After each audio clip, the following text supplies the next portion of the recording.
We are getting an update about what's going on within MaxAbilities. We have Michelle Schaefer, who is Executive Director. Good morning to you, Michelle. Good morning. Good morning. MaxAbilities is all about maximizing your abilities. That's it's all us. in the title of the business, of the nonprofit. That's us. We made our mission statement our name. I like nobody will forget it that way. No, That is that's so true. All right, so we're going to talk about services and your support system of how you do the folks that you all serve. Right. Well, we when we come on, we talk a lot about events and things that are happening, but we don't always take a moment to just talk about the various different types of services we offer. And one of the ones that's near and dear to our hearts is our early intervention program, Encouraging Steps, which serves babies. So that's your first point of entry. If you have a child that's born, so it's birth to 6 years old. And we have 5 early interventionists in our agency who work with kids in that age group who are deemed at risk of some type of developmental delay. It may be a baby that's just born prematurely and needs a little support to get back to those developmental milestones.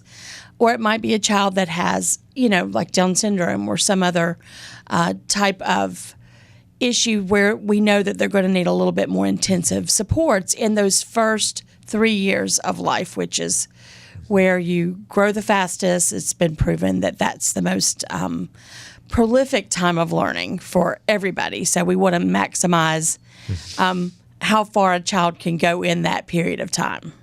Again, I can imagine if you're a parent and you have a newborn, that is already a jolt to your system. And then again, if you need extra help, where do you turn to, right? I'm sure they go to the internet, and the internet bombards them with everything in the world. You get overwhelmed. You're like, where do we go? So MaxAbilities is a place where you can start. It sounds like, or at least get some calmness in your life. Right. And go from there. And to your point, studies have shown time after time after time, early intervention can really help the individual and the family, but specifically the individual. Well, I've been in this field for almost 40 years. Well, 40 years this month. Well, congrats. I'm old. And, early intervention was just getting started when I was just getting started. And you can really see the difference if you've been in this field of how powerful that early training is for families and for the child. The adults that I see now that are in their 20s and 30s are, much more advanced than I might have seen when I was in the beginning of my career. And I do believe a lot of it lies in these types of specialized programs that really just help families grab a hold of it early and focus on how they can help their child gain skills early. And it's all play-based. So an early interventionist goes to the home and they work with the parent in the home and they play games and they do fun activities that are designed to be teaching tools. A lot of kids who are in our early intervention program also are receiving things like occupational therapy, physical therapy, speech therapy, and they can tailor the activities to help support those therapies as well. And one of the great things is about this program for the first 3 years, our early interventionist is going to be in the home with you alone. But at 3, the school system can step in for kids who are, again, in that area of at risk. And you can have 2 services. You can have the school system services and you can have the services through your early interventionist. So it's there's a lot of bang for your buck in those first 6 years. And one of the things that I think is really important is for medical offices here, because you mentioned how does a family find out about something like this? And I think that's a really important thing to make sure. Typically, referrals come from doctors' offices to the South Carolina BabyNet service, and then we get referrals through BabyNet. But if a family, maybe that didn't happen, or if they feel like that's something that they may need, they can always call our local office and ask to speak to Andrea, who's our early intervention supervisor, and she can kind of give them direction on what they might need to do to get help.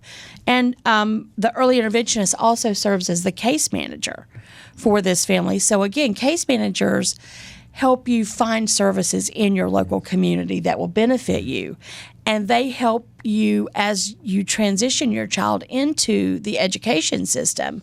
They can be there to support you through your IEPs and to help you continue to receive community services that are outside the scope of the school system. So there is a lot of support for families. What do you say to families? This is already so overwhelming if they do need to use these services and they're worried about money. I mean, is all of this free? It is.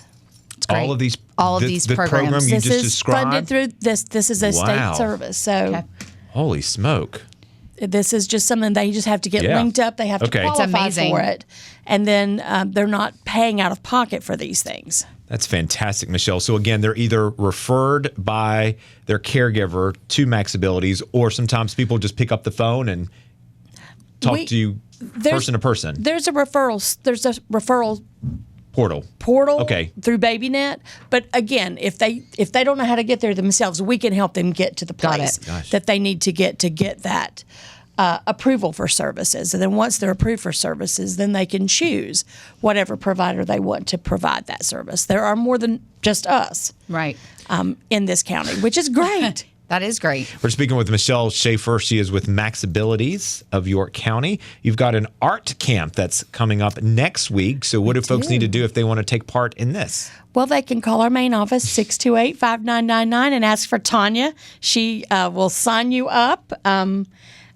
I think it's a lot of fun. Again, this is something that's funded through our Disabilities Foundation. So it is at no charge if you receive supports and you need some additional, help. But they've got some fun activities. I see they're going to be doing tie-dye T-shirts and Always a making favorite. fidget You can't beat spinners. that. Oh, that's another good one. I didn't know you can make your own fidget spinner. Yeah. My ring is a fidget spinner, Michelle. I play with it every morning. That's why I don't wear any, because I would just sit here and make a lot of noise. So tie-dye T-shirts, a fidget spinner. What else? They're going to be doing dancing and Nice. bubble painting on canvas. Oh, fun. Well, that's cool. So All right. So they need to go ahead and get signed up now. It is They do. July the 15th through the 18th at Correct. the York Rec Complex. Yes. And it's about 9:30 to noon. So like It a is. midday camp. It is. Which is perfect. And then, of course, we want to give a save the date for your annual foundation fundraiser. That's right. Savor the Flavors is October 3rd, and we'll be having that posted on our website soon. It's not up yet. And we'll have tickets that are available and lots of good food and Such a great time. dancing. Yeah, it's a great event. We have some Michelle, great hosts. we might be a little biased. Michelle, fundraisers like Savor the Flavors and others that you have throughout the year are so vital, right? You're a nonprofit. Yeah, so we are. this continues to help you be able to offer the services that you do and go from there. I think a lot of times we have a very giving community, but they hear fundraiser and they're like, oh my gosh, how much is going to pay for this, this, and this? A lot of times it's just going to keep the doors open and supply money to the programs to keep you all up and running. It is, and it pays for, our fundraisers pay for things that state funding does not pay for. We have something called family support money.